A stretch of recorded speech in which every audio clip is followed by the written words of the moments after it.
I think my parents were shocked when they found out that I was deaf. I was only 3 years old at the time, and they were recent immigrants from Lebanon. I think my dad particularly found it very difficult to accept my deafness. I think he thought that if he pretended that there was nothing wrong with my hearing, then there literally would be nothing wrong with me.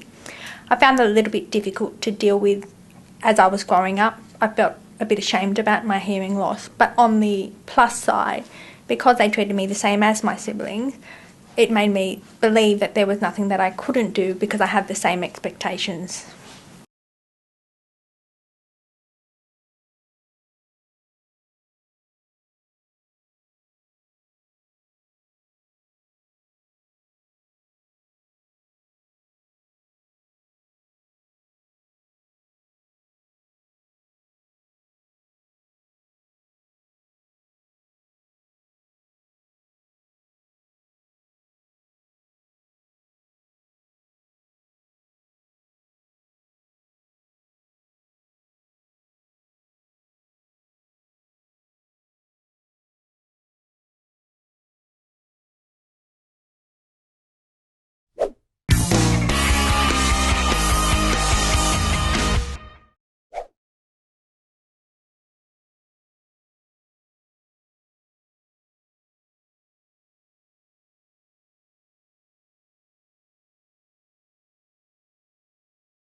towards the end of my high school year, I was a bit upset because some of my peers would complain about the extra time that I would get in the exams, and that made me feel very, very bad inside because I was different and I did struggle with learning the same things that they learned, but they weren't happy that I was getting the extra time in the exam. So that was very difficult for me in high school.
I've always been interested in human rights and always wanting to give disadvantaged people a voice. I've always been into the notion of justice, and I wanted to become a lawyer so that I could help disadvantaged people and to give those people a voice and to level the playing field to some extent.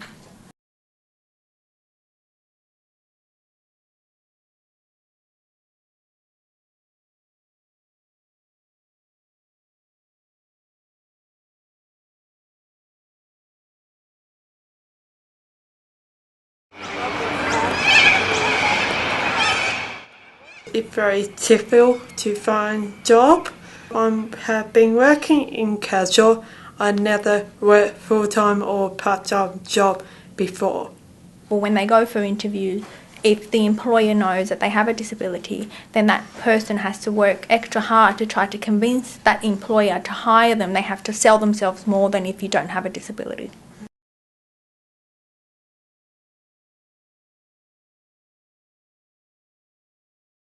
Even though now things are quite good, as a deaf person, I do have an expectation that at some point in the future there will be other barriers that I will need to overcome. I find that the barriers come in the form of people. People have lots of misperceptions about people with disability. The adjustments that I need to do my job are relatively simple. The technology is there, it's not very expensive. All that needs to be done is for that technology to be put in place in the courtroom or in mediations for me to be able to do my job.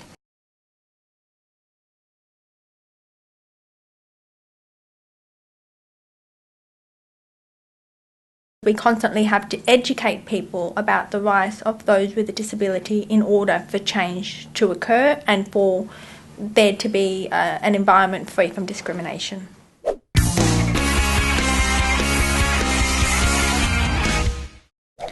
Growing up, I always felt like I fell in the middle of the two. I didn't belong to the hearing world or to the deaf world. I never learnt Auslan and was never part of the deaf community, so I was never able to participate in that community.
I play netball, who's the only deaf people, and I play cricket for hearing.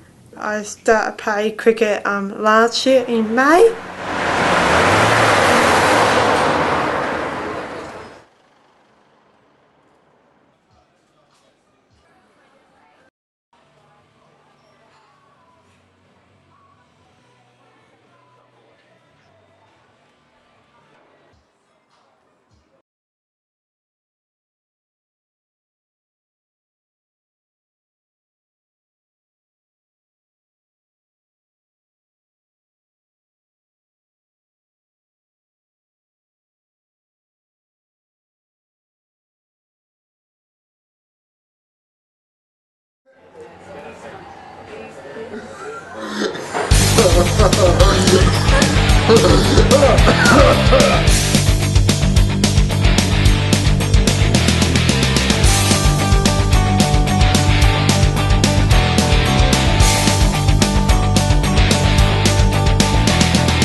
Maybe because I didn't learn sign language, maybe because I was forced to learn English and learn to write and things like that, that maybe that's what encouraged me to get as far in my life as I have.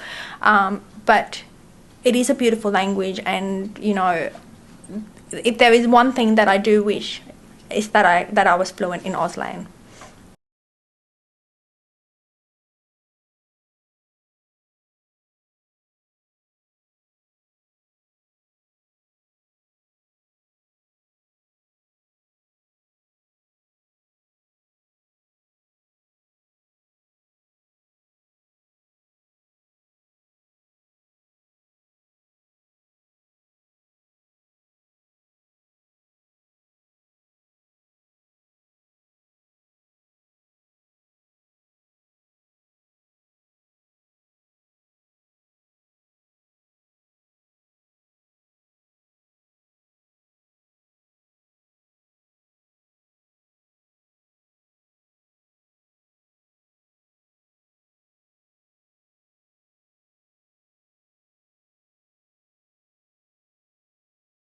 As a child with a hearing impairment, when you have hearing aids, people think that your hearing then becomes full hearing, which it doesn't. Hearing aids just alleviate, just give you a little bit extra hearing, extra sound to be able for you to somewhat participate in the hearing world, but you're never actually a part of that world.